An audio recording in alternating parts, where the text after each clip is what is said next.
अनुच्छेद हम लोग लेकर चलाते थे वो कितना तक 1 से लेकर 100 तक हम लोग पढ़ा चुके हैं। 1 से लेकर 100 तक हम क्रमबद्ध तरीके से चल रहे हैं। अनुच्छेद एक ऐसा चीज है, कंटिन्यू हम क्लास दे रहे हैं।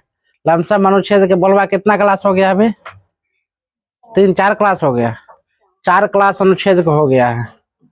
तो अनुच्छेद अभी 1 घंटा कंटिन्यू चलाएंगे, 1 घंटा के बाद मैथ पढ़ाएंगे, ठीक है। मैथ में टाइम एंड वर्क स्टार्ट है, टाइम एंड वर्क बताएंगे आज। कोई दिशा दूरी डायरेक्शन ना, टाइम एंड वर्क स्टार्ट किए थे, टाइम एंड वर्क स्टार्ट करेंगे क्योंकि बिहार पुलिस पूछा जाता है। आज बताओ तो अनुच्छेद 52 क्या कहती है? अनुच्छेद अगर 52 बोला जाए तो 52 क्या कहती है? राष्ट्रपति होना चाहिए। याद किया है भलवा? याद हुआ? क्यों? अनुच्छेद 52 क्या कहती है? एक राष्ट्रपति होने चाहिए। 53 क्या कहती है? संघ कार्यपालिका शक्ति। 54 राष्ट्रपति का चुनाव। 55 बुआ कहती है राष्ट्रपति के चुनाव का तरीका। आगे है बुआ 57 कहती है पुनर्निर्वाचन की पात्रता। 58 कहती है राष्ट्रपति के चुनाव की योग्यता, ठीक है। राष्ट्रपति कार्यकाल की शर्तें, राष्ट्रपति द्वारा शपथ प्रतिज्ञान। 61 कहती है वो राष्ट्रपति पर महाभियोग चलाने की प्रक्रिया। महाभियोग किस प्रकार से चलता है सब हम बता चुके थे। बारी बारी तुमको बताएंगे प्रधानमंत्री के बारे में, राष्ट्रपति के बारे में। एक क्लास चलेगा तुमका, राष्ट्रपति अलग होगा, मंत्रिपरिषद अलग होगा, प्रधानमंत्री अलग होगा, लोकसभा अलग होगा, राज्यसभा अलग होगा। सभी के कार्यकाल के बारे में बताएंगे, सब कैसे कैसे कार्य करता है सब के बारे में हम बताएंगे। लोकसभा के बारे में, राज्यसभा के बारे में, थोड़ा संसद के बारे में स्पेशल सबका एक एक दिन क्लास चलेगा। जैसे संसद का क्लास चलेगा, मंत्रिपरिषद का कार्य चलेगा, लोकसभा का कार्य चलेगा, राज्यसभा का चलेगा। तुम्हें राष्ट्रपति के स्पेशल क्लास चलेगा, उपराष्ट्रपति के चलेगा, प्रधानमंत्री चलेगा, मुख्यमंत्री चलेगा, राज्यपाल चलेगा, विधान परिषद चलेगा, विधानसभा चलेगा। ये सब क्लास एक एक दिन क्लास लेंगे तो कम से कम 25-30 क्लास में सब काम खत्म हो जाए, क्योंकि प्रत्येक टॉपिक को एक एक दिन हम लेंगे। तब तक हम 100 का अनुच्छेद है, आज लमसम 125 या 130 तक अनुच्छेद पढ़ाएंगे और 130 तक सीमित कर देंगे, इसलिए ताकि टॉपिक बाय टॉपिक आप पढ़ाएंगे। तब चलाएंगे संविधान क्या है, संविधान किसे कहते हैं, संविधान कितने खंडों से मिलकर बना हुआ है, संविधान के बारे में लेकर चलेंगे। मंत्रिपरिषद, प्रधानमंत्री, ये सब टॉपिक खत्म करने के बाद आगे लेकर चलेंगे कोई सब्जेक्ट। ज्यादा बेहतर होगा कोई चीज को खत्म करके ही आगे आप बढ़ेंगे, ठीक है। ऐसे दिक्कत होता था। चलो आज शाम के बैच में जानबे करते, शाम में हिस्ट्री शुरुआत चल रहा, उसमें भी 4-5 क्लास गया तो गौतम बुद्ध तक चल गया, महावीर स्वामी के बारे में चल गया। कोई बता सकते महावीर स्वामी का जन्म कब हुआ था? महावीर स्वामी का जन्म कब होता है? किसी को 540 ईसा पूर्व में, मृत्यु 468 ईसा पूर्व में। गौतम बुद्ध का जन्म कब हुआ? मतलब तुमको अगर ये सब क्वेश्चन नॉर्मली याद नहीं है, मतलब साफ है बच्चा तुम लोगों, ढेरमा ढेरमी हो। अच्छी बताओ, छोटा सा क्वेश्चन है, महात्मा गांधी के बारे में पूछा जाए, केसर या हिंद की उपाधि कब लौटाए थे? जो बच्चा बच्चा का माइंड में, मुंह में सब याद रहता है, किस लिए केसर हिंद को उपाधि लौटा चुके थे महात्मा गांधी? यह तुम्हारे पास क्वेश्चन के जवाब नहीं। कॉम्पिटिटिव वो फाइट करता है जहां तुम बैठ जाओ, खड़े हो जाओ, तुम्हारे पास कहीं किताब नहीं है, कॉपी नहीं है, कलम नहीं है, कुछ नहीं है, इस नहीं समझना कि आप नहीं पढ़ पाएंगे। उसके बाद जो क्वेश्चन आंसर वो जवाब देना शुरू करो, क्वेश्चन फेंकना शुरू करो, इतना क्वेश्चन फेंको, इतना क्वेश्चन फेंको, आगे वाला सुनते सुनते उसका कान थर हो जाए, समझ आ तुम्हारा कंपटीशन निकल जाएगा। तुमको खड़ा कर देंगे तो क्या क्वेश्चन निकाल पाओगे मुंह से, अपना मुंह से? 5 गो, 10 गो, 20 गो, 25 गो, 50 गो, 60, 1000, 2000, 3000, 4000, 5000, 10,000, 20,000, कितना क्वेश्चन? माइंड में कॉम्पिटिटिव तुमने तभी निकलेगा बउआ जब कम से कम तुम्हारे अंदर 10,000 क्वेश्चन स्टॉक हो। जैसे बच्चा को हम 10,000 वर्ड याद करवाते हैं, कम से कम तुमको 10,000 वर्ड याद करना होगा। उसी प्रकार कॉम्पिटिटिव में बनता है 10,000 क्वेश्चन। जब 10,000 क्वेश्चन तुम्हारे माइंड में आगे घूरना शुरू कर देगा, ऐसा कोई सा कॉम्पिटिटिव एग्जाम नहीं होगा, छोटा से लेके बड़ा तक एग्जाम तुम नहीं निकाल पाओगे। यहाँ तक कि यूपीएससी की प्रीलिम्स भी तुम निकाल लोगे अगर 10,000 क्वेश्चन घूरेगा अंदर में। तब ये कभी न समझेगा कि हम किताब को खत्म करेंगे। सिलेबस कभी खत्म हुआ नहीं होता है, सिलेबस कभी खत्म नहीं होगा। खत्म करनी है क्या? तो मॉक टेस्ट खत्म करनी है, खत्म करने क्या, एमसीक्यू क्वेश्चन खत्म करनी है, पीवाईक्यू क्वेश्चन वो खत्म करना, ठीक है। ये सब क्वेश्चन तुम खत्म करोगे तभी कॉम्पिटिटिव फाइट करते हो, ऐसे कभी जिंदगी में नहीं हो पाएगा। ऐसे सबको देखेगा सब विद्यार्थी केवल लाइन में सोचता है हमको क्या खत्म करनी है, सिलेबस। हमको क्या खत्म करनी है, सिलेबस। हम सिलेबस कंप्लीट करते हैं और वहां जाते हैं, जैसे एग्जाम हॉल में जाते हैं, सिलेबस दूसरे पूछता है। क्या सिलेबस कभी कंप्लीट होगा? नहीं होगा। हम दरोगा की तैयारी कर रहे हैं, वैसा क्वेश्चन हम देखें प्रीवियस ईयर पे, दरोगा की तैयारी करेंगे, बिहार पुलिस की तैयारी करेंगे, तो जो क्वेश्चन पूछा गया उसको साइड में उल्टा कर रखेंगे। हमेशा क्वेश्चन कौन पूछा गया, वो क्वेश्चन को 10 बार पढ़ेंगे, 10 बार पढ़ के पीछे फिर उल्टाएंगे, जब वो इसका डिस्कस कैसे किया गया उसको पढ़ेंगे। चाहे जिस एग्जाम में तुम फाइट करो, एक बार में एग्जाम निकलेगा, 2 बार 3 बार 4 बार 5। मेरा एग्जाम अब क्यों निकलना शुरू हो गया? रीजन है, इस चीज को समझने के लिए हम 7-8 साल दिए हैं, 5 साल 6 साल दिए हैं, तब हम इस चीज को समझे हैं। अब पहले समय यही मत्था में घुसाना है, एक सिलेबस एक बार कंप्लीट करो, सिलेबस कंप्लीट करो। क्या चीज? मैथ। क्या चीज? रीजनिंग। ये पढ़ने का चीज है, मैथ रीजनिंग। जीएस तुमको कंप्लीट कभी नहीं होगा। एक साइड पढ़ो, एक लास्ट जाओ, फिर पीछे से भूल जाओ। अभी सपोज करो कितना तक हम पढ़ा चुके हैं, अनुच्छेद 100 तक मात्र पढ़ा, 100 जी क्या है बताओ। अनुच्छेद 14 में क्या है? विधि के समान समान। बहुत बढ़िया। बताओ 15 में क्या है? अच्छा। बताओ 32 में क्या है? बस बात खत्म। आप तुमको 30 तक इसीलिए याद है कि कुछ को रटाए थे बेहतर से। बताओ 45 में क्या है? अभी तुमको पूछ लेंगे 60 में क्या है, 60 लिख लो ना। 60 बताओ क्या है? नहीं याद है। मतलब हम पढ़ा चुके 4 क्लास, तुमको बोले याद करने के लिए, तब अभी करंट में तुमको जब याद नहीं है, तुमको लगता है लूसेंट को पूरा पढ़ लेंगे, और 4 को 5 को शादी हल्दी मेहंदी मटकोर करके आएंगे, फिर समय स्टार्ट हो जाएंगे। अरे फिर भूल जाओगे। इसीलिए क्रमबद्ध तरीका से पढ़ो। चलो क्वेश्चन लेकर चलते हैं। तो यही चीज को बच्चा सिखाते हैं, यही चीज सीखने में हमको टाइम लगा। बच्चा को पहले वो अपने समझने में टाइम लगेगा। नया नया जितना बच्चा है ना, सब यही चाहता है पहले हम क्या कंप्लीट करें, सिलेबस। टीचर लोग भी कहीं ना कहीं, जितना यूट्यूबर टीचर है, ऑनलाइन क्लास टीचर है, सब बोलेगा बुआ क्या कोर्स खत्म करो, कोर्स खत्म करो, कोर्स खत्म करो। मान लिए कोर्स खत्म करे, क्या नौकरी हो जाएगा? नहीं होगा। तुमको मॉक टेस्ट लगाना बहुत जरूरी है, एमसीक्यू क्वेश्चन पढ़ना बहुत जरूरी है, और उसका जो पूछा गया प्रीवियस ईयर क्वेश्चन उसका डिस्कशन करना बहुत जरूरी है। ये तीनों थॉट है एग्जाम निकालने के लिए। चलो क्वेश्चन है, हम अभी कुछ बोलते हैं ना विवाद हो जाता है। 2-4 को वीडियो खाली छोड़वे कि अल्टरनेट, वही विवाद हो गया, बहुते हो गया। मैसेज कितना आ गया, हमने कितना कॉल कर करके पूछने लगी, आप बताओ। विवादिया स्टार्ट बोला, सुना है मेरा वीडियो ना, आए तब तुम लोग पीछे हो। तब सर जी के मार कोई चल जाएगा, बोलेगा सर क्या मार लग। देखो ये सब एक दिन कोई आएगी, एक दिन एब्सेंट रहेगी। कहाँ से? चलो हम लोग लेकर चलते हैं। 101 का कहाँ तक हो गया था बताओ तो? 110। 110 110 वो कहती है, 110 अनुच्छेद कहता है, ध्यान दो। धन विधेयक को परिभाषा, धन विधेयक की परिभाषा के बारे में बोला जाता है, किसमें है? 110 में। धन के बारे में लेखा जोखा, धन के बारे में डिटेल रूप से जानकारी।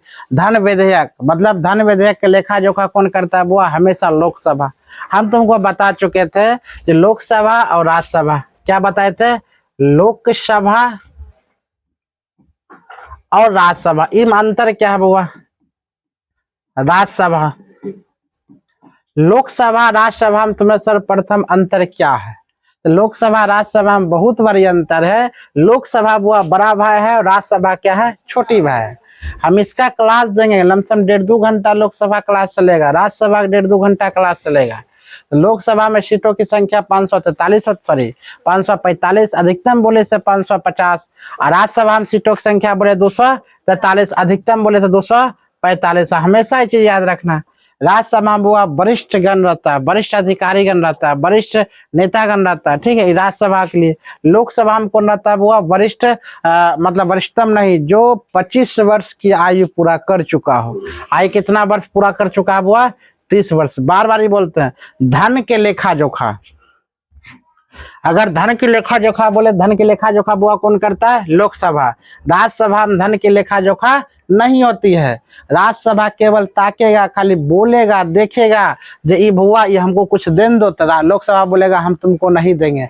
लोकसभा जो मन में आएगा वही करेगा। राज्यसभा केवल बोल सकता, भूख सकता, लेकिन सुनेगा कौन? लोकसभा। करेगा कौन? लोकसभा। राज्यसभा खाली बोल सकता है, राज्यसभा खाली बोल सकता है, और राज्यसभा बोल सकता, कुछ कर नहीं सकता, लोकसभा करता है। ठीक है, लोकसभा के सदस्य ही बुआ मोदी जी है। आज के दौर में सिंधु सभ्यता जब हुआ था, इसके बारे में तो समझो। 1960 में बुआ सिंधु समझौता हुआ था। 1960 में सिंधु समझौता किसके बीच हुआ था? याद होने वाले, पंडित जवाहरलाल नेहरू था बुआ, और पाकिस्तान के बीच जल सिंधु समझौता हुआ था। सिंधु समझौता में 3 नदी है, 3 नदी उसकी सहायक नदी होता है। कहा था सिंधु समझौता, सिंधु गंगा सिंधु नदी का पानी अगर रोक लिया जाए तो भारत क्या हो जाएगा बुआ? पाकिस्तान क्या हो जाएगा? सूख जाएगा। पाकिस्तान में आधा क्या हो जाएगा बुआ? सुखाड़ आ जाएगा। और उसके बाद चिनाब नदी, पश्चिमोत्तर नदी, पूर्वोत्तर नदी। पश्चिमोत्तर नदी का अगर मान लीजिए छोड़ देता है तो पाकिस्तान क्या हो जाएगा? दहा जाएगा। अगर देखा जाए एक साइड से सुखा देगा भारत पाकिस्तान को, एक साइड क्या देगा? दहा देगा। बात समझ में आ रहा चीज को? एक साइड पूरा सुखार, एक साइड कितना? दहार। लेकिन ये चीज भारत नहीं कर सकता, क्योंकि ये चीज कितना दिन तक कर सकता? मात्र 2 महीना, 6 महीना, 3 महीना, बेसी 1 सप्ताह, 8 दिन, 10 दिन, ज्यादा दिन तक ये सब नहीं कर सकता, क्योंकि लोग गुहार लगाता है। पाकिस्तान गुहार लगाएगा कहाँ? उच्च सदन में, यानी कि पूरा देश को सम्मिलित रूप का बैठक एक होता है जिसमें सभी देश शामिल होता है, सभी देश का निर्णय होता है। नहीं आप मोदी जी गलत किए हैं, इसको क्या किया जाए? हटाइए। देख लेना सिंधु समझौता जो 1960 में हुआ था ना, सिंधु जल समझौता 1960 में, आगे भी सिंधु जल समझौता होगा। जो सिंधु जल समझौता हम लोग पढ़ेंगे, क्या बार सिंधु जल समझौता हुआ था? पढ़ेंगे 2 बार, एक बार 1960 में और दूसरी बार क्या बोलेंगे? 2025 में। तुम देख लेना, बोल लेना जहाँ, क्योंकि ऐसा निर्दय हम लोग का भारत नहीं है जो पाकिस्तान के साथ मार। हम सपोर्ट नहीं कर रहे हैं। पाकिस्तान जो किया है बुआ घोर अपराध है, सबको मार दे। जितना अपराध है पाकिस्तान का, जितना खास करके देखो मुस्लिम संप्रदाय, कितना घटिया सोच है। बोल दिया क्या? किस धर्म से मार दिया गोली? बताओ। विवाद होता है, इसको बुआ क्या करना पड़ेगा? मिसाइल उसाइल तो खैर छूटेगा नहीं, खाली धमकी दे रहा। गिदर भभकी है किसका? पाकिस्तान के। जिंदगी में कुछ नहीं कर सकता, उसका नाना का मजाल है पाकिस्तान के, यहाँ पर मिसाइल परमाणु बम गिरा सकता है। वो परमाणु बम गिराएगा तो मात्र कितना? 700 किलोमीटर आएगा। हम लोग परमाणु बम फेंकेंगे तो 1800 किलोमीटर जाएगा, पूरा पाकिस्तान खत्म। समझो, अब वो लोग गिराएगा 700 किलोमीटर तक जाएगा उसका परमाणु बम, हम लोग गिरा देंगे तो 1800-1900 किलोमीटर जाएगा एवरेज। वो लोग गिराया खाली कब? जब धूप उगेगा तब। हम लोग अंधो बखरी में घुसा देंगे, यानी कि कितनों बारिश की ना हमने वो सब है। और लोग खाली दिन बेहतर होगा तभी वो परमाणु बम छोड़ सकता है। हम लोग का पास क्या? बहुत कुछ है। तो भारत के सामने में कहीं कुछ पाकिस्तान है ये ना, चर्चे करना बेकार है। हाँ, चीन के सामने, चीन साथ युद्ध कर सकता है, लेकिन युद्ध करेगा कौन? भारत का भी युद्ध करना चाहा है। हम लोग का संविधान कैसा? लचीला कठोर दोनों, लचीला भी और कठोर भी है। वैभव सूर्यवंशी जैसे नहीं, जो कठोर है, जे दे दनादन, जिसको आज सबको मारा, कोई पते नहीं कौन बॉलर है। तब वो छोटा सा बच्चा 110 बुआ हम लोग कहते हैं धन विधेयक की परिभाषा। 110 हम क्या बोलेंगे बुआ? धन विधेयक की परिभाषा। 110 की बात अगर बोले तो हम क्या बोलेंगे? धन विधेयक का परिभाषा। 111 अगर बोला जाए तो विधेयकों पर स्वीकृत। ठीक है, ये सब याद कर लेना बुआ बढ़िया से। क्वेश्चन है अब यहाँ से, वित्तीय मामलों में प्रक्रिया क्या क्या होती है ध्यान दो। 112 कहती है जो वार्षिक वित्तीय विवरण।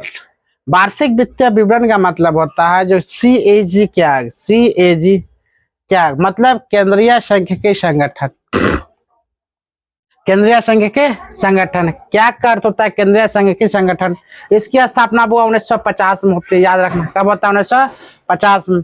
केंद्रीय सांख्यिकी संगठन का काम बस इतना है जो पूरा भारत का जितना पैसा लेखा जोखा जहां कहाँ खत्म हो रहा, कहाँ लागू होगा, कितना खर्च हुआ, टोटल बजट पेश करना लास्ट में किसका, केंद्रीय सांख्यिकी संगठन। मतलब क्या क्या ये सब टोटल हुआ केंद्रीय सांख्यिकी संगठन जो वित्तीय वार्षिक वित्तीय विवरण देता है। कौन देता है, क्या, केंद्रीय सांख्यिकी संगठन। इन्होंने काम करता है तो वह वार्षिक वित्तीय विवरण जो एक साल में प्रधानमंत्री जी ने कितना काम किए, कितना खर्च किए, लोकसभा में कितना बजट पेश हुआ, बिहार में कितना बजट पेश होता है, अदर राज्य में कितना बजट पेश किया, कितना खर्च किया गया, उससे कितना लाभ हुआ, कितना नुकसान है, कितना पुलिया टूटा, इस सब का बजट जब हुआ वार्षिक वित्तीय विवरण कहलाता है।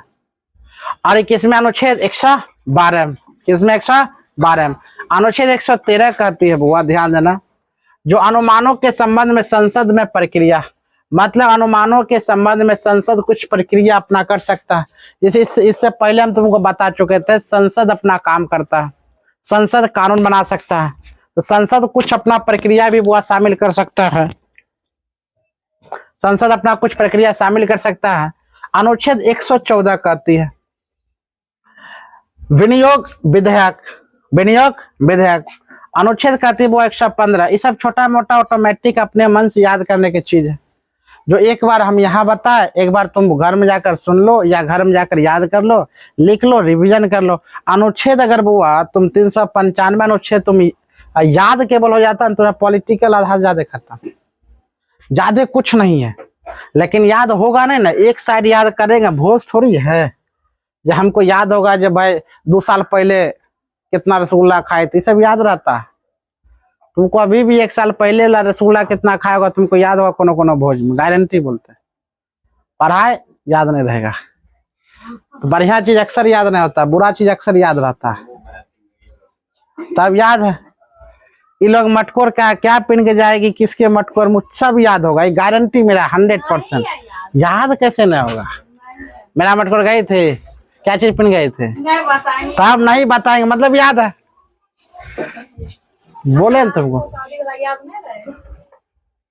115 का आती है बुआ, अब बोलवा की याद नहीं होगा क्या पहने थे, कौन शर्ट पहने थे, याद है ना। तो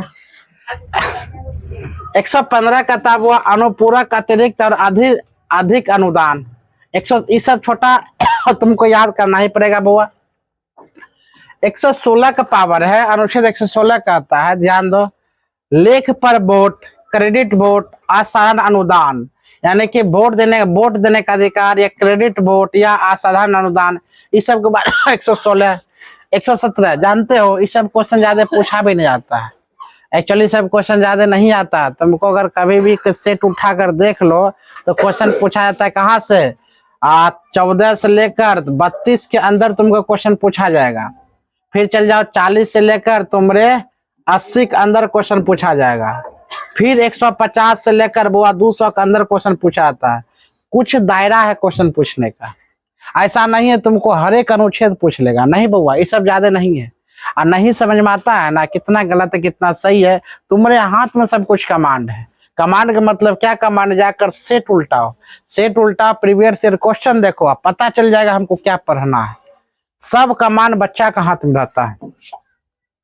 117 कहता बुआ, 117 कहता 117 वित्तीय विधेयक संबंध में विशेष प्रावधान, मतलब वित्त आयोग में क्या देना हुआ, विशेष प्रावधान। उसको कोई नो टोक नमस्कार नहीं कर सकता जो क्या काम करते हो क्या काम नहीं करते हो। अनुच्छेद 118 कहता है प्रक्रिया आमतौर पर क्या क्या होनी चाहिए। 118 वो करता है प्रक्रिया के नियम, यानी कि प्रक्रिया के आमतौर पर क्या क्या होता है। अनुच्छेद 118 कहती है वो प्रक्रिया के नियम। 119 कहती है वित्तीय व्यवसाय के संबंध में संसद में प्रक्रिया कानून द्वारा विनिमय, मतलब संसद कानून को क्या कुछ प्रावधान कर सकती है, कुछ तोड़ सकती है, कुछ बना सकती है, हाँ कुछ हद तक सुधार सकती है। इसे संसद कहती है प्रक्रिया के द्वारा कानून द्वारा विनिमय। आगे अनुच्छेद 20 कहती है 120 संसद में भाषा का प्रयोग होगा। संसद में कौन सा भाषा, क्या कर रहा है, पगला गया है, भोज वाला सामान आता है। अनुच्छेद 120 कहते हैं वो संसद में भाषा का प्रयोग। तो छोटा छोटा क्वेश्चन तुमको याद रहना पड़ेगा, संसद में भाषा का जो प्रयोग होगा इस किस अनुच्छेद में होता है, वो 120। कौन भाषा? 120 ना। 120 में संसद की भाषा का प्रयोग, संसद में चर्चा पर प्रतिबंध, मतलब तुम उल्ट पुल्ट जो है चर्चा होता है 121 के तहत तुम नहीं बात कर सकते हो। कुछ बात करने का प्रावधान होती है, जैसे कोचिंग में, कोचिंग में क्या तुम यहाँ कोचिंग है तो उल्टा पुल्टा बात नहीं कर सकते हो। उसी प्रकार संसद में जो है चर्चा पर प्रतिबंध, उल्ट पुल्ट चर्चा किसी के प्रति तुम नहीं कर सकते हो, ठीक है, यह सब प्रतिबंध है। 122 कहती है बुआ, याद रखना, जो न्यायालय का संसद का कार्यवाही जांच ना करना, और न्यायालयों का संसद की कार्यवाही की जांच ना करेगा बुआ, न्यायालय जो संसद का कार्यवाही की जांच नहीं कर सकता। अनुच्छेद 127 क्या होती है? अध्याय बुआ राष्ट्रपति के विधायी शक्ति। तो राष्ट्रपति की शक्ति के बारे में हम बताए थे, जो फांसी पर भी क्या हुआ, कुछ उल्टा निकल है नहीं। 121 तक होगा। क्या हुआ 121 में? लिखना। क्या लिखना है? उतना लिखते रहना, यही चीज बोल रही थी, बंदा कैसे साफ है। 121 से संसद में चर्चा पर प्रतिबंध। 122 में न्यायालयों का संसद कार्यवाही जांच ना करेगा बुआ। 123 कहती है, जो जब तक हम बताएंगे तब तो तुम लिख लेगी देने। 123 कहती है संसद के अवकाश के दौरान अध्यादेश जारी करने के राष्ट्रपति शक्ति है। संसद के अवकाश, संसद जब विघटन हो जाए, संसद नहीं रहेगा, लोकसभा राज्यसभा वहां पर काम खत्म हो, जैसे लोकसभा विघटन हो जाता है, लोकसभा विघटन केवल राज्यसभा बनेगा, तो लोकसभा वहां विघटन हो जाएगा, लोकसभा रद्द हो जाता है, वहां पर सदस्यता का सब कुछ भंग हो जाए, वहां पर कौन ले सकता है वो कोई भी निर्णय? निर्णय कौन लेगा? राष्ट्रपति। यह शक्ति है, जो राष्ट्रपति की शक्ति, जब संसद विघटन हो जाए, संसद का काम खत्म हो जाए, लोकसभा विघटन हो जाए, तो वहां पर राष्ट्रपति क्या लेता है बुआ? फैसला लेगा, निर्णय लेगा। कौन लेगा? राष्ट्रपति। किस अनुच्छेद के तहत बोलेगा? 123 के तहत। किस अनुच्छेद के तहत? 123 के तहत। आगे कहता है बुआ, ध्यान दो, अनुच्छेद 124। अनुच्छेद 124 कहती है उच्चतम न्यायालय की स्थापना या गठन, मतलब उच्चतम न्यायालय समझ में, हाई कोर्ट। क्या बोला? हाई कोर्ट की स्थापना या गठन। जैसे कलकत्ता में सर्वप्रथम हाई कोर्ट की स्थापना हुआ था, पटना हाई कोर्ट का स्थापना 1916 में होता है। अगर सब ज्यादा बोला जाए, सबसे पहले हाईकोर्ट की स्थापना कहाँ हुआ था? हम क्या बोलेंगे? कोलकाता महानगरी, महलों का शहर अगर बोला जाए कोलकाता, महलों का शहर कोलकाता, वहीं पर हाईकोर्ट का स्थापना होता है। तो हाईकोर्ट का स्थापना या गठन किस अनुच्छेद में कहा जाता है बुआ? बोले क्या? 124 के तहत। उच्च न्यायालय की स्थापना या गठन किसमें? 124 में। याद रखा, 124 बुआ कहती है उच्च न्यायालय की स्थापना या गठन होना 124। आगे लेकर चलते बुआ, 124 के एक कहती है राष्ट्रीय न्यायालय नियुक्ति आयोग, मतलब सुप्रीम कोर्ट द्वारा असंवैधानिक घोषित लेकिन संसद द्वारा निरस्त नहीं, मतलब संसद इसको हटा नहीं सकता, राष्ट्रीय न्याय के नियुक्ति का प्रयोग कर सकता है, सुप्रीम कोर्ट द्वारा असंवैधानिक घोषित कर लेगा, ठीक है। सुप्रीम कोर्ट मतलब क्या ना, बुआ SC। और ध्यान दो, हाई कोर्ट अगर बोला जाए, हाई कोर्ट का स्थापना किसमें होता है? 124 में। 124 में हाई कोर्ट का स्थापना या गठन। 124 के ए बुआ कहता है मतलब सुप्रीम कोर्ट का गठन। सुप्रीम कोर्ट क्या करता है? सुप्रीम कोर्ट अगर कोई निर्णय नहीं सुनाती है तो वह निर्णय कहाँ चल जाएगी? हाई कोर्ट में ना। हाई कोर्ट की संख्या कितनी है? सॉरी, हाई कोर्ट अगर नहीं सुनाती कहाँ चले जाएगी? सुप्रीम कोर्ट, क्योंकि सुप्रीम कोर्ट मात्र कितना है? एक है। वह कहाँ है? दिल्ली में। हाई कोर्ट की संख्या कितना है? जितना राज्य है 24 को हाई कोर्ट की संख्या, जिनकी पटना भी हाई कोर्ट की संख्या। हाई कोर्ट के जो न्यायाधीश बुआ होते हैं वह एक राज्य से भी दूसरे राज्य में हाई कोर्ट के न्यायाधीश बन सकते हैं। क्या समझ में आ रहा? ठीक है, 2 हाई कोर्ट के एक न्यायाधीश हो सकते हैं। अगला क्वेश्चन की बात बोले, 124 के बी कहती है आयोग का कार्यकाल, मतलब इस सब का जो हाई कोर्ट है, सुप्रीम कोर्ट है, इस सब का कार्यकाल होना चाहिए। अनुच्छेद 24 के सी कहती है कानून बनाने की संसद की शक्ति। अब ये क्वेश्चन इंपॉर्टेंस है, ये क्वेश्चन के बारे घेरा लगाना। 124 के सी कहती है बुआ कानून बनाने की संसद की शक्ति है, मतलब कानून स्पेशलिस्ट कौन बना सकता है? संसद। कौन बना सकता है? संसद। कानून जो है कौन बना सकते हैं बुआ? संसद। कोई भी कानून, मतलब कहाँ लोकसभा रहना चाहिए, कहाँ राज्यसभा रहना चाहिए, इस सब का कानून कौन बना सकता है बुआ? संसद। किस अनुच्छेद के तहत? 124 के सी के साथ। मतलब राष्ट्रपति नहीं, राष्ट्रपति कानून नहीं बना सकती, संसद कानून बना सकती है 124 के सी के तहत। आगे क्वेश्चन है वो 125। 125 में कहते हैं न्यायाधीशों की वेतन इत्यादि, मतलब जितना उच्च न्यायालय हुआ, हाई कोर्ट हुआ, सुप्रीम कोर्ट है, ये सब उच्च न्यायालय की जो वेतन हुआ, वेतन भत्ता मिलेगा, ये सब किस अनुच्छेद के तहत मिलेगा? 125 के तहत। 125 के तहत न्यायाधीश के वेतन आदि 126 हुआ कहा जाता है। 126 के क्वेश्चन है जो कार्यवाहक मुख्य न्यायाधीश की नियुक्ति, मतलब कार्यवाहक जो था मुख्य न्यायाधीश की नियुक्ति की प्रक्रिया बोला जाए 126 में। इधर हो सकता कार्यवाहक की बात बोला जाए, मतलब अगर कार्यवाहक की बात बोला जाए, कार्यवाहक मुख्य न्यायाधीश की नियुक्ति की बात बोला जाए 126 में, मतलब हाई कोर्ट में, सुप्रीम कोर्ट में जो उस मुख्य न्यायाधीश की नियुक्ति होगा किस अनुच्छेद के तहत? 126 के तहत। किस तहत? 126 के। इस सब का शपथ कौन दिलवाता है? राष्ट्रपति। सबको शपथ कौन दिलवाएगा? राष्ट्रपति। अगला क्वेश्चन की बात बोले तो 127 कहती है 127 न्यायाधीश की नियुक्ति, मतलब जो उप न्यायाधीश होते हैं ना, अगर न्यायाधीश नहीं है, न्यायाधीश के बदले दूसरा कोई है, 4 को 5 एक न्यायाधीश के अगल बगल 4 को 5 7 को न्यायाधीश रहते हैं, अगर वो न्यायाधीश नहीं है, 3 सब आपस में मीटिंग करके फैसला करते हैं, तो वह 127 में हुआ। आगे है अनुच्छेद 128। 128 की बात अगर बोले, अनुच्छेद 128 की बात, 128 में कहती है वह उच्चतम न्यायालय की बैठक में सेवानिवृत्त न्यायाधीश की भी उपस्थिति, मतलब सेवानिवृत्त जो उच्चतम न्यायालय की बैठक होता है ना बुआ, जो उच्चतम न्यायालय से रिटायर हो गए, जैसे पाकिस्तान इतना डर गया, इतना खराब डर गया, मतलब पाकिस्तान इतना भौकाल में आ गया, इतना डर गया, जो 40 लाख रिटायर्ड फौजी को बुआ मंगा लिया पाकिस्तान, ना जाने भारत कब हमला कर दे, क्योंकि भारत ऑलरेडी क्या है बुआ, पहले भी तैनात था, आज भी तैनात है।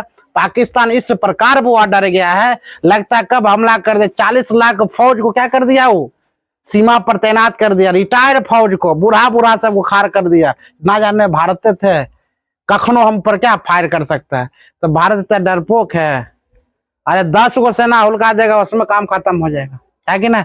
इतना समझौता हुआ है, शिमला समझौता चल जाओ, सिंधु समझौता चल जाओ, कारगिल युद्ध चल जाओ, जितना युद्ध हुआ सब तो मारे खाया है। ऐसा कौन सा युद्ध मार नहीं खाया है, सब में कूट कूट मारा है कि ना। कभी भी सूर्या, मतलब हमारे बिहारी जो है, कौन बिहारी है?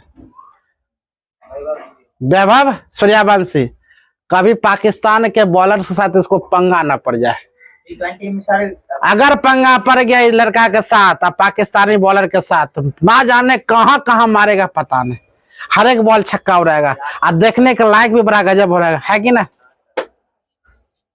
अगला क्वेश्चन देखते हैं 128 के तहत हम क्या बोले बुआ, उच्चतम न्यायालय की बैठक में सेवानिवृत्त न्यायाधीश के क्या होना चाहिए? उपस्थिति होना चाहिए, मतलब जो रिटायर हो चुका है, जो नहीं है, सेवानिवृत्ति नहीं है, वहां वो भी बैठक में क्या ले सकता है, वो भाग ले सकता है, जैसे भी रिटायर्ड फौज को बुला रहा है ना, 40 लाख रिटायर्ड फौज के, उसी प्रकार। अगला क्वेश्चन की बात बोले, अनुच्छेद 129 बोलता है बुआ, ध्यान दो, सुप्रीम कोर्ट के रिकॉर्ड कोर्ट होगा, सुप्रीम कोर्ट रिकॉर्ड कोर्ट होगा, मतलब सुप्रीम कोर्ट अलग एक रिकॉर्डिंग होता है, रिकॉर्ड होता है, मतलब अलग। कभी कभी देखता होगा सुप्रीम कोर्ट अलग जाकर अपना क्या करता है, जितना भी है फैसला उसला लेकर उसके बाद जाकर सुनाता है ना, उसका अलग प्रावधान होता है, उस पर कोई दखलंदाजी तुम नहीं कर सकता है, यहाँ देश के राष्ट्रपति भी उसमें दखलंदाजी नहीं कर सकता, तो सुप्रीम कोर्ट अलग एगो करता है। वो 130 कहती है सुप्रीम कोर्ट का सीट, मतलब सुप्रीम कोर्ट में कितना सीटें होगा, 130 कहती है, ठीक है, बैठने बैठाने का या मतलब जो वैकेंसी निकलती है उसका। सुप्रीम कोर्ट का सीटें कितना है? 130 कहती, 131 वो कहती है, याद रखना। उच्चतम न्यायालय के मूल अधिकार, उच्चतम न्यायालय का मूल अधिकार, यानी कि 131 कहता है हाई कोर्ट का भी कुछ अपना फैसला होती है, हाई कोर्ट का भी कुछ अपना अधिकार होता है, हाई कोर्ट का भी कुछ अपना मूल अधिकार होता है। उसमें अनुच्छेद किसमें कहता हुआ? 31 में। उसमें कोई दगा नहीं कर सकता। यहाँ अपना प्रधानमंत्री, अगर प्रधानमंत्री के खिलाफ अगर एफआईआर हो गया तो उसके खिलाफ इसको जो 131 जो है, यह उच्चतम न्यायालय का मूल अधिकार है, उसको क्या देना बुआ? सजा देना। समझ में आ रहा चीज को? जिस प्रकार हम लोग का मूल अधिकार है, हम लोग का क्या है? कर्तव्य है, मूल कर्तव्य, मूल अधिकार। मूल कर्तव्य का मतलब होता है सरकारी समाज को, सरकारी सामान को हम कोई नुकसान नहीं पहुंचा सकते हैं, और मूल अधिकार हमें यह है कि हमें कोई मार नहीं सकता। मेरा भी मूल अधिकार है भारत देश में जीने का। क्या समझ में आ रहा चीज को? आगे लेकर चलते हैं। अनुच्छेद 131 के ये क्या कहती है? निरस्त, मतलब 131 के क्या खत्म, इसका काम क्या कर दिया, खत्म कर दिया। अनुच्छेद 132 कहती है कुछ मामलों में उच्च न्यायालय की अपील में उच्चतम न्यायालय की अपील आधिकारिकता होता है। मतलब कुछ मामलों में जो उच्च न्यायालय की अपील होता है, उच्चतम न्यायालय की अपील क्या आधिकारिकता होता है। 133 कहती है, ध्यान दो बुआ, दीवानी मामले के संबंध में उच्च न्यायालय की अपीलों में उच्चतम न्यायालय का अपील क्षेत्राधिकार होता है। दीवानी मामला मतलब समझते हो, हम लोग का घर दुहार का जो मामला होता है, कभी सामाजिक मामला नहीं होता है, सामाजिक जो फैसला कर देगा उसको मानना पड़ता है, वो उच्च हाई कोर्ट और सुप्रीम कोर्ट को भी मानना पड़ता है। वही कहता है यहाँ, दीवानी मामला के संबंध में उच्च न्यायालय की अपील में उच्च न्यायालय का अपीलीय क्षेत्राधिकार होता है। मतलब दीवानी अपील वही हुआ, तब हम लोग समाज को क्या करते हैं, बैठाते, उनका निर्णय हम लेते हैं। अगर समाज जो फैसला कर दिया है, दरोगा अगर आएगा तो पहले समाज से पूछेगा कि क्या इस आप फैसला किए हैं, नहीं, तब जाकर अगर वो लड़का अगर मान लिया समाज के खिलाफ हो जाए, नहीं मानेगा, तब जाता कहाँ, उच्च न्यायालय या हाई कोर्ट, सुप्रीम कोर्ट तक। सुप्रीम कोर्ट तक जाने की तो पावर नहीं है, कहाँ तक जाएगा, डिस्ट्रिक्ट कोर्ट, और डिस्ट्रिक्ट कोर्ट के बाद कहाँ जाएगा, हाई कोर्ट, हाई कोर्ट के बाद कहाँ जाता है, सुप्रीम कोर्ट, वो हाई कोर्ट में फरियाद होता है।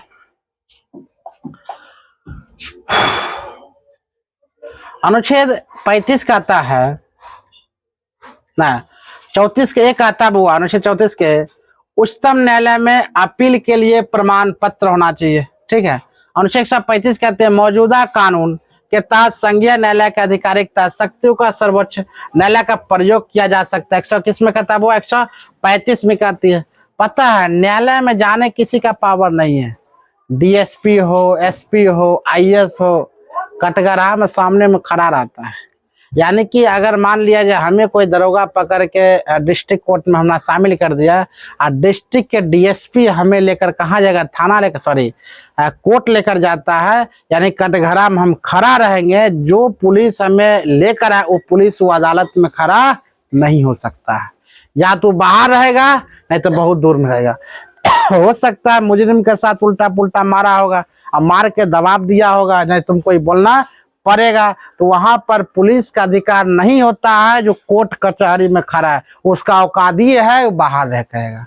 अब मुजरिम के साथ निरपक्षता से निडर होकर मुजरिम जवाब दे सके, जो जज साहब पूछेगा सो। क्या समझ में आ रहा चीज को, यानी कि पुलिस वहां खड़े नहीं रहता। अब पुलिस को कभी बैठते हुए देखे हो वहां पर अदालत में, कभी नहीं बैठता है, चाहे डीएसपी हो, एसपी हो, आईएएस हो, कोई नहीं बैठ सकता, चुपचाप वहां खड़ा रहेगा। बैठेगा कौन, या तो बैठेगा जनता, नहीं तो बैठेगा जज, बीच में किसी को बैठने का अधिकार नहीं है। तो यहाँ पर समझ में आता है जनता भगवान है, मतलब किसका भगवान है, पुलिस। पुलिस क्या है, एक नौकर है, हम लोग का सेवक है। हम लोग का सेवक कौन है, पुलिस है। और वहां पर जाकर असली उसका औकात पता चलता है, उसके सामने हम बोल सकता हूँ भगवान है, यानी कि जनता का भगवान भी कौन बैठे हुआ है, जज साहब। एक बार कलम की मुंडी टूट गया मतलब फांसी हो गया, नहीं टूटा मतलब बचा हुआ है। तो तुम्हारा भगवान, हम सबका भगवान कौन है, जज है। एक बार मुंडी टूटा तो मतलब तुम्हारा घेर टूटा ना, गलती से टूटा तोड़बे नहीं करेगा। गलती का मतलब मुंडी तभी, कलम तभी उठता है जब वह क्राइम खतरनाक किया रहता है, उसके बाद लिखता है कुछ कुछ, ऐसे मुंडी तोड़ दिया, मुंडी टूटा समझा तुम्हारा घेर टूटा, ती होता है। उम्र कैद सबसे खतरनाक तो वो उम्र कैद है, अगर उम्र कैद मिल गया तुमको तो फिर छूटेगा नहीं। और सबसे खतरनाक उससे भी काला पानी की सजा है। काला पानी का मतलब यह होता है बुआ, पूरा चारों पट्टी पानी रहेगा, बीच में एगो माउंटेन ड्यू जगती रहता, माउंटेन रहता, यानी कि द्वीप रहेगा, वहां पर जेल बना देगा। जहां तक देखेगा तुम वहां तक खाली पानी ही पानी नजर आएगा। पांचों सातों का मुजरिम के देख लेगा, वही खुश रहो। अब पांचों सातों को मुजरिम के एक जेल में कभी नहीं रखेगा, सबका अलग अलग जेल में, जैसे खराब करते हैं खाली पानी पानी, और छोड़ देगा, तुम मरो कटो, तुम्हें कोई मतलब नहीं है। वो है काला पानी, मतलब सूत को उठो, आईना भी नहीं है कि आईना लगा दे कि अपना चेहरा भी तुम देख सकते हो। यह है काला पानी की सजा, खतरनाक सजा है। उससे अच्छा मौत ठीक ना, उससे अच्छा मौत ठीक। अरे मोबाइल दे देगा, दुनिया ही देख लेगा। मोबाइल का मतलब क्या, मोबाइल देख रहे तो दुनिया देख रहे, आराम से रील घसकाते रहो, घसकाते रहो, घसकाते रहो, है कि ना। एक बार रील में बंदा जो घुस गया वो 2 घंटा बाद ही निकलेगा, याद रखना। रील वो पावरफुल इंसान है, एक बार रील में अगर घुस जाओ तो उसके बाद 2 घंटा बाद रोटियां खाओ तो रील, खाना खाओ तो रील, या कुछ खाओ तो रील, बाथरूम में बैठल है रील, कहीं बैठ जाओ रील ही रील। याद रखना रील खतरनाक है। आगे लेकर चलता अनुच्छेद 136। रील का पावर बहुत ज्यादा है। उच्चतम न्यायालय द्वारा अपील के लिए विशेष अनुमति, अगर उच्चतम न्यायालय द्वारा अपील के लिए विशेष अनुमति भी, उच्चतम न्यायालय हाईकोर्ट वो अपील भी करता है। 137 कहता है उच्चतम न्यायालय द्वारा निर्णय या आदेश की समीक्षा, वह उच्चतम न्यायालय क्या कर सकता है, आदेश भी दे सकता है, निर्णय भी ले सकता है, और इसका समीक्षा किसमें 137 में। अगर उच्चतम न्यायालय हाईकोर्ट कोई चीज का आदेश देता तुमको मानना पड़ेगा, याद रखना। ऐसा नहीं है हम हाईकोर्ट के नहीं मानेंगे, हम हाईकोर्ट के नहीं मानते मारबो करेगा। तुम जाओ सुप्रीम कोर्ट, सुप्रीम कोर्ट में भी जाओगे तो हाईकोर्ट क्या निर्णय दिया है पहले वही मुद्दा देखेगा, भैया ये क्या मुद्दा दिया है, आखिर क्या निर्णय दिया है, निर्णय देख लेगा बढ़िया से। और हाईकोर्ट ये सब निर्णय दिया है बस उस तनके मन के देख लेगा, बुला लेगा, उसका सुन लेगा, बात खत्म। उच्चतम न्यायालय द्वारा निर्णय और आदेश की समीक्षा 137। 138 वो कहती है अनुच्छेद 138 कहती है उच्चतम न्यायालय के क्षेत्राधिकार या विस्तार। ठीक है, भने सूखा चला रहा है, कुछ हो रहा था कि तुम लोग को नींद नहीं आएगा। बढ़िया तो बात है, सब्जी की सुगंध लो, इसको नींद आ रहा ना बद्दा के, बढ़िया से नींद ले रही है। बताओ इतना हाँ कितना सो जाता, भने गर्मी है। अनुच्छेद 139 कहती है कुछ रीट जारी करने के लिए सर्वोच्च न्यायालय की शक्तियां प्रदान, यानी कि कुछ रीट जारी कर सकता है, उसका शक्ति किसमें, सर्वोच्च न्यायालय के प्रति है। यानी कि 139 क्या कहती है, रीट जारी करने के प्रावधान सर्वोच्च न्यायालय के पास है 139। ठीक है, 139 कहती है सर्वोच्च न्यायालय को रीट, वो तुम लोग घर जाएगी सुनो, रीट जारी करने के लिए सर्वोच्च न्यायालय के शक्ति का प्रावधान तुम लोग जो पढ़ेगी ना बाद में 12th में, ये सब वो सभी तुमको अभी पढ़ा रहे, समझो ना। जहां ज्ञान बट रहा वह ज्ञान लो, है कि ना। आगे 139 के ये बुआ कहती है, फिर ध्यान दो, कहता कातिप्य मामलों के स्थानांतरण। 140 कहते उच्चतम न्यायालय की सहायक और शक्ति, मतलब उच्चतम न्यायालय की भी कुछ शक्तियां, कुछ सहायक शक्तियां। 141 कहते उच्चतम न्यायालय द्वारा घोषित कानून कभी कभी न्यायालय के लिए बाध्य भी हो जाता है। ठीक है,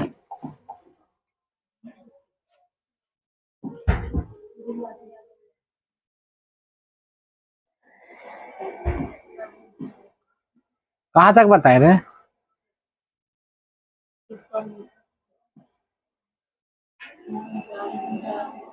छोड़ दे, नींद लग रहा है।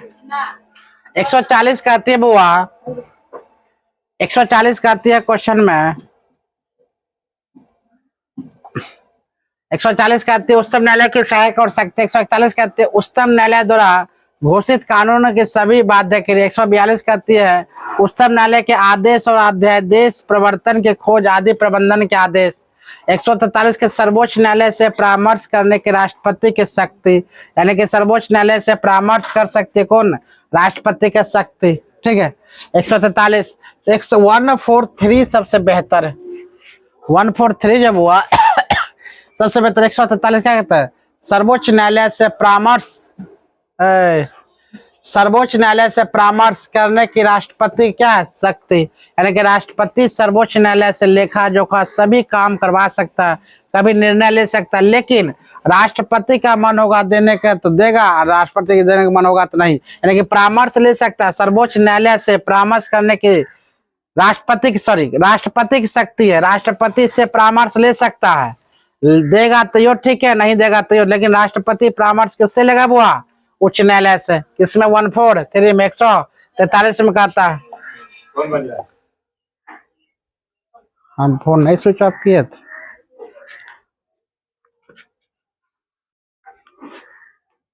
जीतो था ना, चलो अब तुम स्विच ऑफ हो जाओ।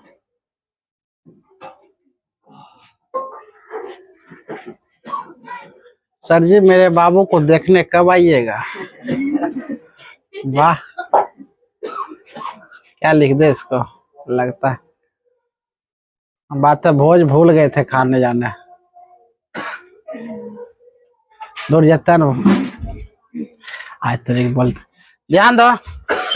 144 वो कहती है, ध्यान दो, सिविल और न्यायाधीश प्राधिकरण सर्वोच्च न्यायालय की सहायता, मतलब सर्वोच्च न्यायालय क्या करता है, सिविल और न्यायाधीश काम करने की शक्ति, सिविल सेवा में काम करने की शक्ति अगर वो समान होना चाहिए। 144 क्या कहता है, निरस्त।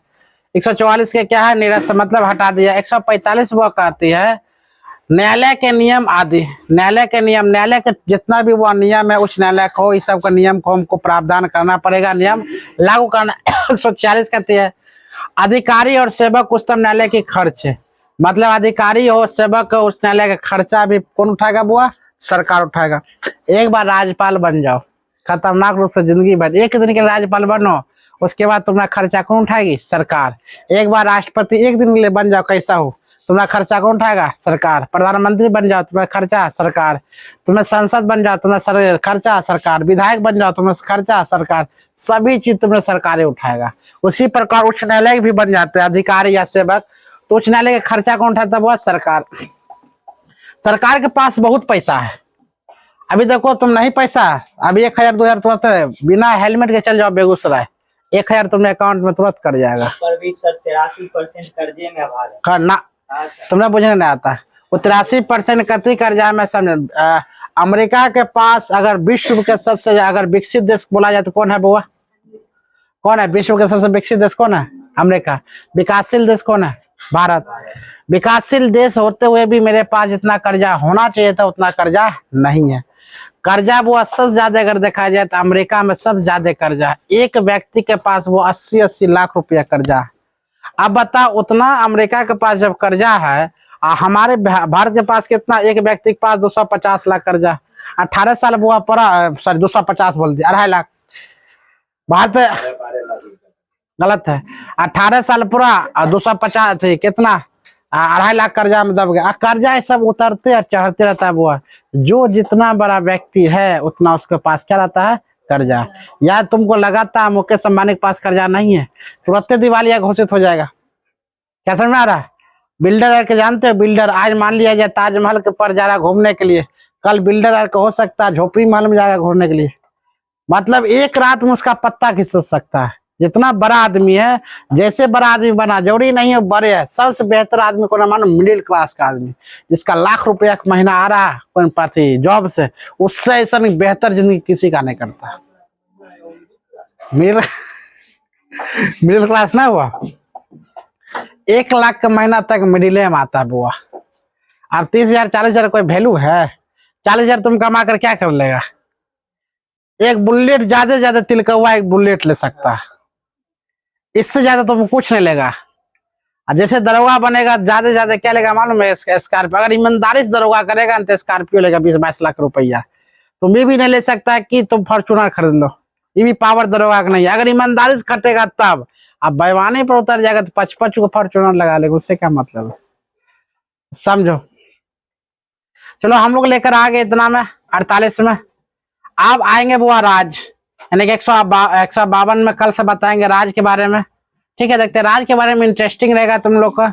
उसके बाद राज के बारे में आते आते फिर केंद्र शासित प्रदेश में हम लोग घुसेंगे। देखो राज कहाँ तक है, तो बहुत बड़ा है। अनुच्छेद 200 बाप रे, लगता 395 एकदम लेगा। हाँ, आगे पहली अनुसूची 237 का दम पहली अनुसूची केंद्र शासित प्रदेश आ गया है।